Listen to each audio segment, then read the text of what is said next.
It is our first edition of Monday Night with the Red and White, presented by, not at, McAlister's Deli, and head football coach Mike New joins us here on the first one. Mike, you guys did not have your season interrupted at this point, but you did have your spring season wiped out completely. How has that changed what you guys have done as a team and a staff compared to what we'd normally be talking about heading into spring game week? Yeah, well, obviously you hate to miss practice time. Anytime you get a chance to get on the field and help your players develop, you think about especially the young players in the program that have worked really hard in the weight room. They work really hard during practice in the fall. Maybe they were on scout team, and spring practice is really that time frame when you get a chance to go out and you just compete. You miss those reps with those guys. How do you best get all of what was lost back? Yeah, I don't know that, certainly you can't replace that lost time. And so what we have to do is do a great job of planning. Obviously, there's a ton of scenarios that exist out there, a lot of hypotheticals, but what we got to be careful of doing is, there's not really going to be time to explore some new thoughts or new ideas. We're going to have to go with what we know and to really kind of keep it simple, stupid, and just perfect the basics. And that's the part where, having a mature team, having a veteran team, having a hungry team. I feel good about where we're at from a team building standpoint. As much as you can do team building exercises, it is what it is. Every team has the same challenges, so we just have to be smart about when we do get together. Man, we gotta make sure that we perfect the basics, get really good at the things that we know we're good at. And you think about the defensive staff. I've been really proud of Coach Stockton on the defensive staff because there's some adjustments and some changes defensively to what we call things, the terminology, and the virtual playbook that Coach Stockton and the defensive staff has come up with has been honestly, it's kind of been mind-blowing to me. Two first-time coordinators have at it in this scenario. What is it like? You said basically keep it simple, but can you do some sort of like brief install or install in brief where you can show the guys images and say, hey, learn this, study this, so that when we do come back physically on a field, hopefully we're further ahead than where we would normally be in a spring installation or even maybe a fall install?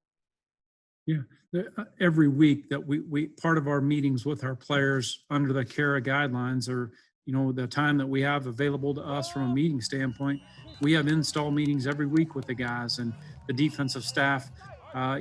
For example, they just had an install schedule that fit just like it would have during spring practice, even though we didn't have practice. I've been really proud of the staff for handling that, and our guys being eager and still into it and still having some interaction that way. What changes in terms of time? How much time do you feel you need physically to get this team ready? If you had to think of a worst case scenario, hey, in a month we can be ready to play. And maybe how has your perception of how much time is needed for certain things changed based on the scenario? I think for me, it's like realistically, I feel strongly about saying 6 weeks would give us a chance to get, because if you just think about the first couple of weeks being, all right, we got to really focus here, strength and conditioning. We got to kind of stay away from thinking we can jump into any football stuff and make sure we're where we need to be, because the last thing we want to do is jump out there, get on the practice field, and right out of the gate we have a bunch of injuries, whether they're hamstring pulls, because every coach is going to be so eager and gung-ho and can't wait to get started. So you got to be careful being guilty of, going all out too fast. So you got to build up to it. And that's the part I feel great about, working with Coach Armour and Coach Gilbert about making sure our calendar is right, where we can get our guys acclimated back into it the right way. Let me ask you about the here and now. The NFL draft is coming up. You've got a couple of guys that I know are training for it. You've also been on the other side of it. So twofold question. How much have you had communication-wise with the guys that are training right now about what's changed for them? And on the flip side, could you imagine having to be back in your old job with the Saints and drafting guys, maybe having never met them? It's amazing. And I know that there's a significant number of meetings that have taken place, Zoom meetings, we're scouts, we're personnel, we're decision makers, GMs, coaches. They're interviewing players and they're talking to them just like you and I are talking right now. So, obviously it's a hand that everybody's dealt with. And so I know, they've got, great support system there. They've got great manpower. So they're going to figure out an efficient way to conduct interviews, to conduct meetings that they want to still find out information before the draft takes place. And, obviously with time to prepare, the logistics part of it, even though it sounds, just reading it on the internet that everybody's going to do it from their home or from their basement or from their who knows where.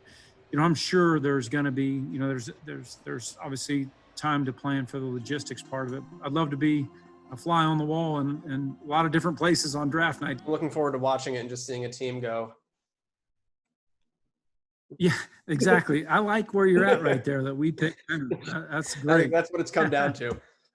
You mentioned being in basements too. I have to ask, like, you can't get Charmin to let you like put a desk in the living room? Like, I can't interrupt her.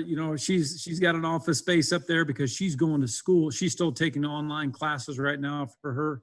She's getting her, she's going to become a dental hygienist. And so she's upstairs, much like you and I are. She's on conference calls and Zoom calls all day long. So I got the basement, and I feel like it fits, just rough and tough, and kind of part of it's unfinished and concrete floors. And hey, it is what it is. You can play ping pong whenever you get, need a break. Hey, you take a break there for ping pong, just whatever it takes. There's pop a shot over here. So just whenever you're feeling competitive, or there's a mat, just go get some push-ups in at some point during the day. That's incredible.